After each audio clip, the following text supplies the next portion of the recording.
My name is Chase Hurdle. I'm an access to justice guy through and through. If there's a technology product being built that brings lawyers and clients together, that's pretty much where you'll find me. Our practice, and my practice specifically, involves every aspect of immigration law. That goes from business cases, EB-5s, EB-1s, labor certifications, through family-based cases. A lot of the changes in the current administration have really increased demand really fairly quickly and fairly dramatically for the services of an immigration lawyer. Our attorney network serves our customers in a limited scope arrangement, and it makes them able to access legal help that they would have otherwise gone without. The more legal help we can get to folks in need, the better.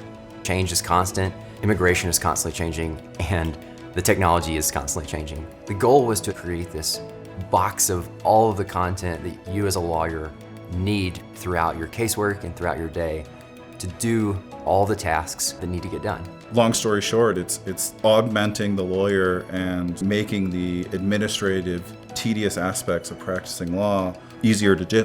When you have a database that has 10, 20, 30, 40 other NIWs or other asylum cases or other complaints in it, you're then using that information to produce a much better product than you ever do before. We are the only AI product in the immigration space that's a suite. There's nobody else that really is doing AI legal research. You can translate documents and also push them off for certification. Essentially, a legal associate who's there ready for you to delegate tasks to at any point in time. So Visalaw AI brings that substance in, as well as the ability to summarize, persuade, and use different styles to move a case to a point where I can look at it and say, okay, I'm now going to make my revisions on this document. I'm going to go to the client and say, here's our draft after I've reviewed it.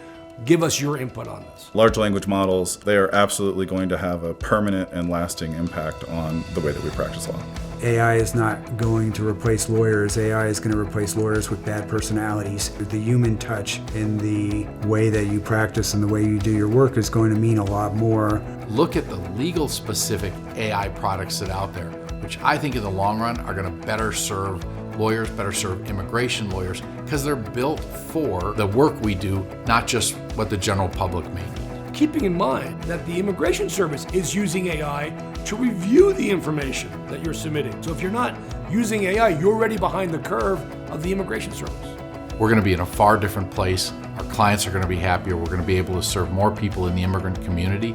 It's going to be a win-win for everyone.